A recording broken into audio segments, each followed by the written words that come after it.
Have you ever felt like you're just stuck? Like you're watching your own life from the outside, and the person on screen isn't really you? I know that feeling. I lived it. For so long, every morning felt the same. The alarm would go off, and this heavy blanket of nothing would settle over me. It wasn't sadness, not exactly. It was more like a gray fog that muted all the colors. I'd go through the motions, smile when I was supposed to, laugh at the right jokes, get the work done. But inside, I was empty. It was like I was running on autopilot, my battery draining a little more each day. Friends would say, "You've been quiet lately." And I'd just shrug and say, "Just tired." How do you explain that you feel completely disconnected from your own heart, that you miss a version of yourself you can barely remember? I remember sitting in my car one day, the rain pouring down the windshield, and just crying.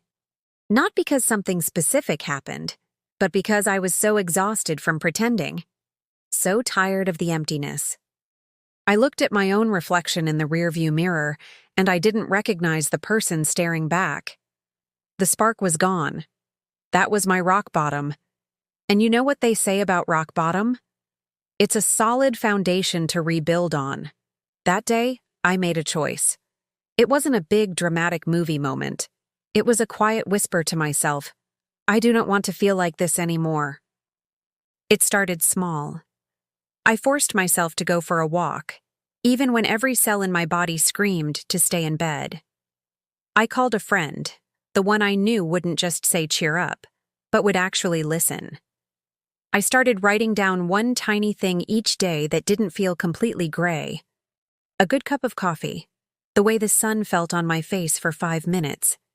It was so hard. Slowly, almost too slowly to notice at first, the fog began to lift. A little patch of blue sky here, a sliver of sunlight there. The laughter started to feel real again. The smiles reached my eyes. I started to recognize myself again. If you're in that gray place right now, please hear me. You are not alone. It's okay to not be okay. But please don't give up on finding your way back to the light. It might be a long journey, and it's okay to ask for help navigating it. You deserve to feel the sun on your face again. You deserve to feel like you. Thanks for listening. Take care of yourselves.